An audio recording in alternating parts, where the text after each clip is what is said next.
आइए सुनाते हैं एक राजा की कहानी। वह राजा एक बड़ा अहंकारी था। किसी न किसी प्रजा से कुछ न कुछ सवाल किया करता था। तो एक दिन राजा ने सोचा क्यों न अपनी बेटियों से सवाल किया जाए। फिर अपनी बेटियों को राजा ने बुलाया। फिर सभी से पूछा, पहले नंबर से पूछा, बेटी तुम किसकी कमाई खाती हो? तो बड़ी थी तो उसने बोला कि पापा मैं आपकी कमाई खाती हूँ। फिर दूसरी को बुलाया कि बेटी तुम किसकी कमाई खाती हो? तो उसने भी बोला पापा मैं आपकी कमाई खाती हूँ। ऐसे एक एक करके 6 से पूछा, सबने एक ही जवाब दिया, पापा मैं आपकी कमाई खाती हूँ। फिर सबसे लास्ट वाली को बुलाया कि बेटा तुम किसकी कमाई खाती हो? तो वो थोड़ी नासमझ थी, उसको नहीं पता था। तो उसने बोला पापा मैं तो अपनी कमाई खाती हूँ।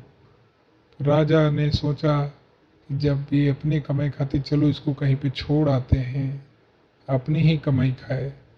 सभी की शादी सभी बढ़िया राजों के घर में किया छेव की। छोटी वाली को ले जाके जंगल में तो देखा एक मोर जा रहा होता है। मोर के साथ में गांठ मार के शादी कर दी।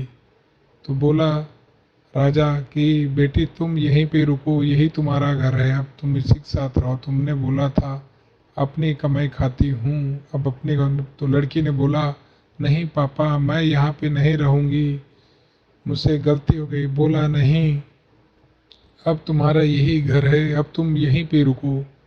राजा छोड़ के चला गया। फिर जिधर जिधर मोर जाता था उधर उधर लड़की भी जाती थी। फिर एक दिन पार्वती माता जी और महादेव जा रहे होते ऊपर से। तो फिर देखा कि एक लड़की रो रही है। माता ने बोला कि प्रभु चलो, एक देखो एक लड़की रो रही, चलो चल के देखते हैं। तो महादेव ने बोला कि नहीं ये तो संसार है, ये तो ऐसे ही है। तो माता नहीं मानी कि नहीं चलो। तो बोला चलो अच्छा चल के देखते हैं। फिर जाके देखा तो वहाँ पे एक लड़की रो रही होती। फिर तो माता ने पूछा कि बेटा तुम यहाँ पे क्यों, और तुम रो क्यों रही हो, और तुम्हारी गांठ मारी क्यों? तो लड़की ने सब कुछ बताया कि मेरे 7 बहनें थी, मैं एक राजा की लड़की हूँ। तो सभी से पूछा कि बेटा तुम किसकी कमाई खाती हो? सब ने बोला कि पापा मैं आपकी कमाई खाती हूँ।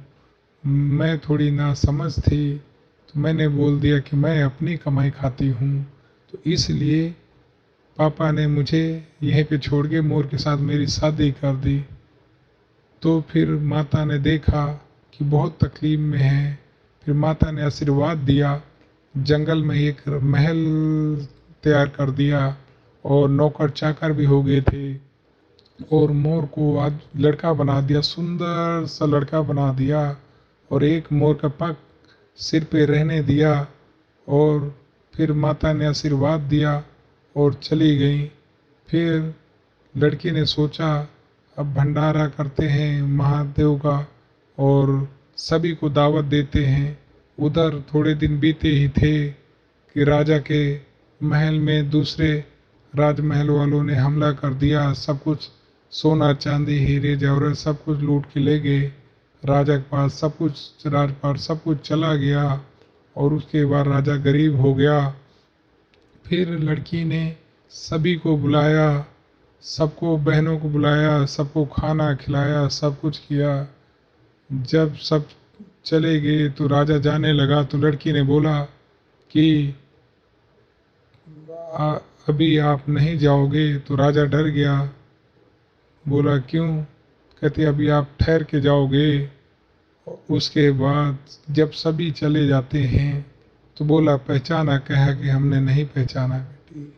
तो फिर लड़के के ऊपर से टोपी हटाई, मुकुट हटाया। तो फिर उसके बाद देखा कि मोर का पंख देखा तो बोला आप पहचाना पिताजी?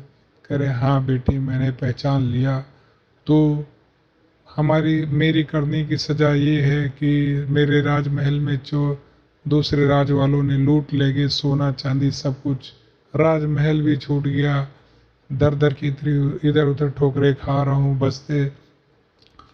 तो फिर लड़की को तरस आया, लड़की थी, उसकी दया आई, कहती पिताजी मैं आपको माफ़ तो नहीं कर सकती हूँ लेकिन मैं आपकी बेटी हूँ, तो इसलिए आपको मैं इतना धन देती हूँ कि आप अपना राजपाट आप दोबारा बसा लीजिए।